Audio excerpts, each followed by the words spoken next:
from NPR News in Washington, I'm Corva Coleman. The Biden administration's special envoy on Haiti has resigned. Daniel Foote says he is protesting the inhumane mass expulsions of Haitian migrants from the southern U.S. border in Texas. Thousands of migrants have been camped there in recent days. NPR's Joel Rose reports some have been returned to Haiti and others released into the U.S. The Department of Homeland Security says more than 1,400 migrants have been flown back to Haiti so far. Many more have been released into the U.S., where they can seek asylum. Tiffany Burrow with the Valverde Border Humanitarian Coalition in Del Rio says the group has helped more than 1,000 people board buses to join friends and relatives. This is definitely a banner day. We haven't assisted 400 people in the history of our existence. Homeland Security officials have not said what criteria are used to decide who is expelled and who is not. It appears mostly families with children are allowed into the U.S. DHS says only about 5,000 migrants remain in Del Rio, down from about 15,000 over the weekend. Rose. President Biden and congressional Democrats met for hours Wednesday. They're trying to agree on two massive spending bills. Progressive Democrats have threatened to pull up a $1 trillion infrastructure bill unless moderates let it proceed with a $3.5 trillion bill for social programs.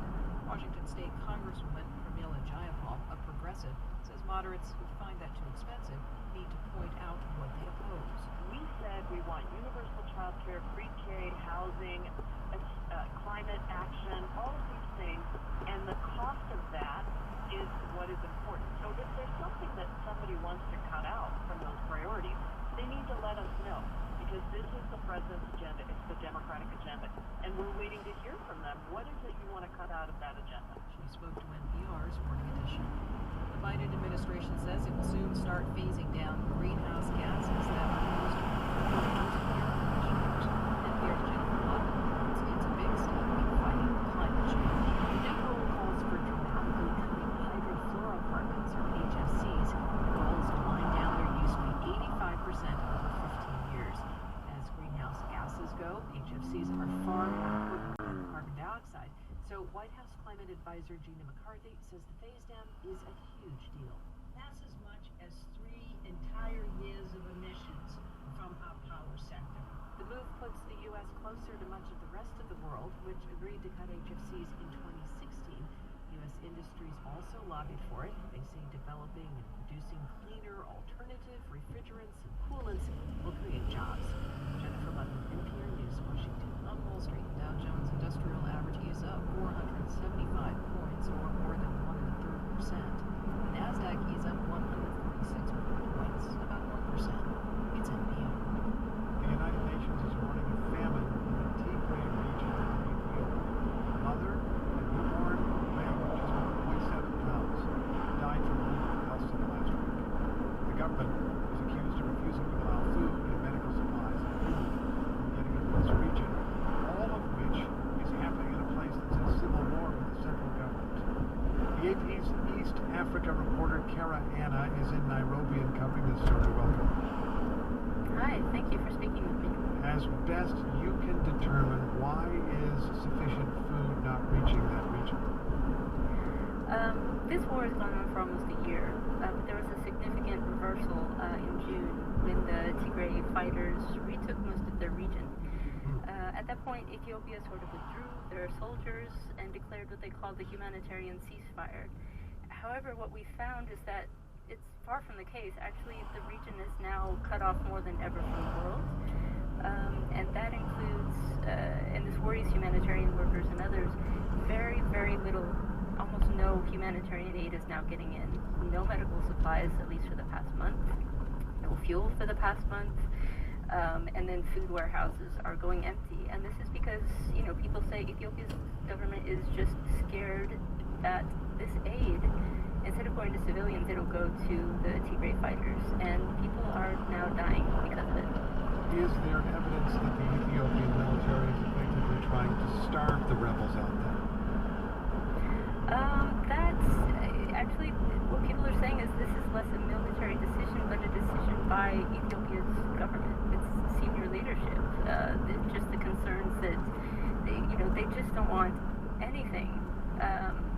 To the extent that even humanitarian workers who are reporting these rare flights to the region, they're giving this they are given this list of things that they are not allowed to bring, including personal medication, multivitamins, things like nail clippers, and that sort of, to us, we included that in the story because that really demonstrated the level, just the concern of giving anything to these fighters.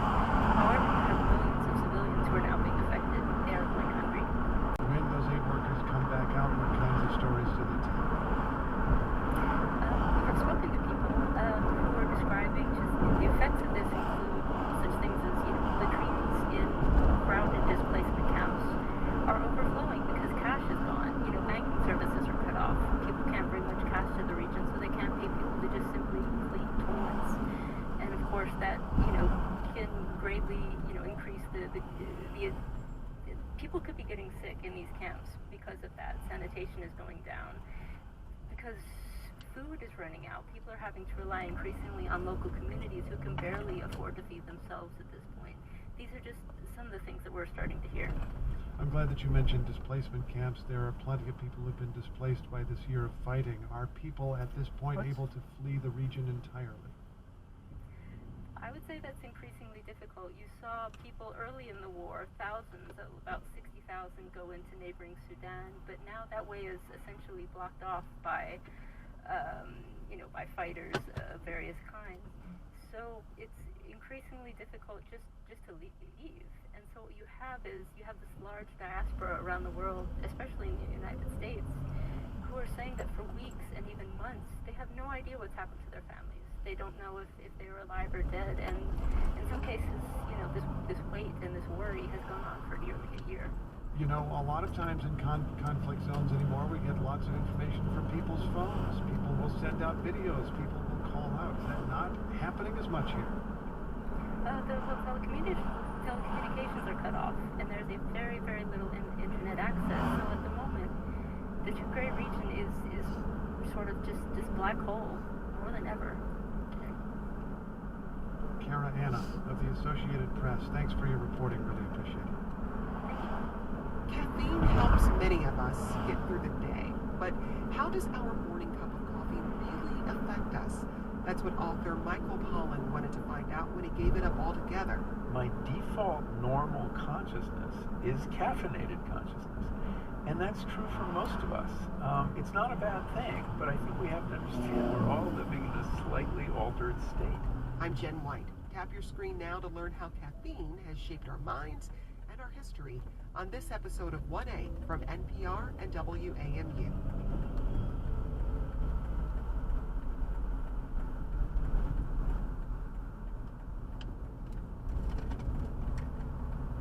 Okay, we have some news from the housing market. A family in Boston just spent more than $1 million on the skinny house, so-called because it is 10 feet wide.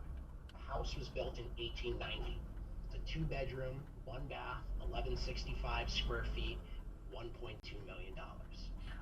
Travis Sachs is the real estate agent you just heard there. He sold the house. He says the skinny house is kind of a tourist attraction in Boston's North End neighborhood. Our first day from marketing the property, there was about 50 to 75 people just photographing the house and say, wow, look at this house. I can't believe somebody lives there. Mary McGee is an expert in the house because she lives across the street. Everything was kind of miniature. Each floor, one room. You didn't have a big couch. You had more like a love seat. You also, I guess, had to be sure that you had furniture that you physically could get in there. What is the story of this place? Well, McGee says locals know this home as the Spite House. The story is that two brothers owned the parcel. One of the brothers left the narrow parcel for the other brother.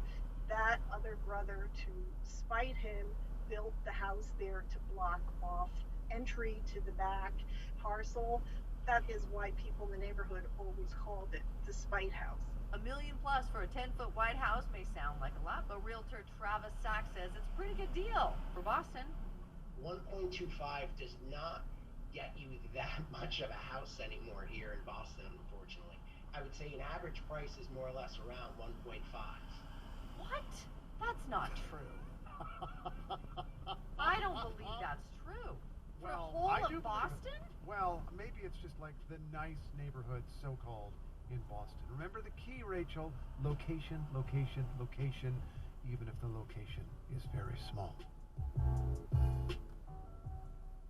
Some of us are going to get another shot. The Food and Drug Administration has authorized a booster dose of the Pfizer-BioNTech COVID vaccine for people 65 years old or older and other groups of people who may be at high risk. The decision comes after FDA advisors rejected the idea of a COVID booster for everyone who's older than 16. NPR's Allison Aubrey is with us to talk about it. Hi, Allison. Good morning, Rachel. All right, what other details can you give us about who exactly is going to be eligible for this?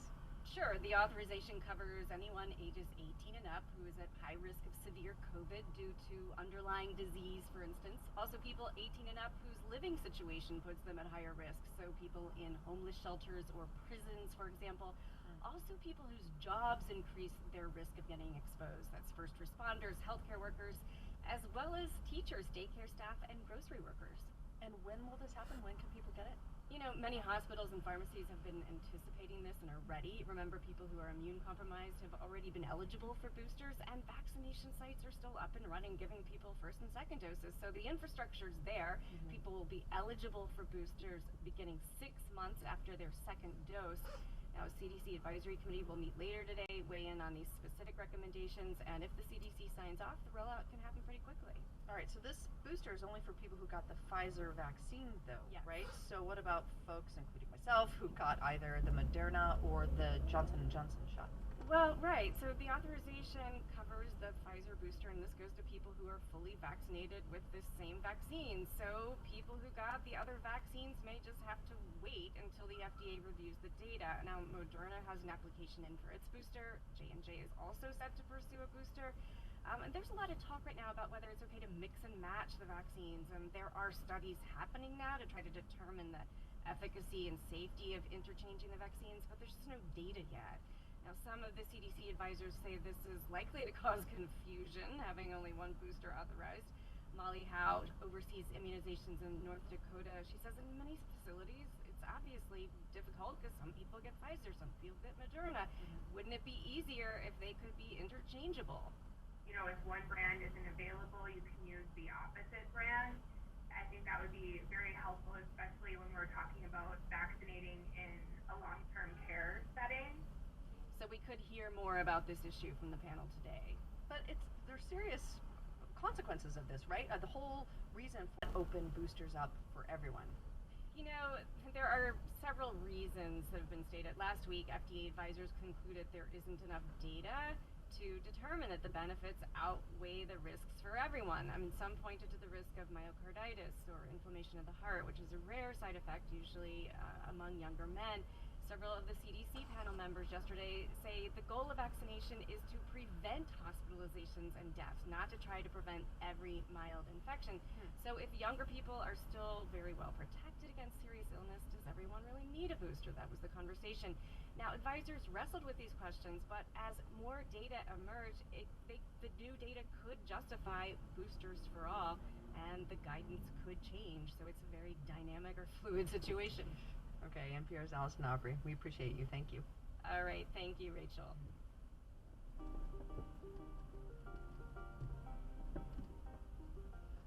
Good morning. It's Thursday, September 23rd. I'm Suzanne Quatley, and you're listening to the LA Report from KPCC and LAist.com. Here's your morning news. As of midnight, the 4 remaining national forests here in the Golden State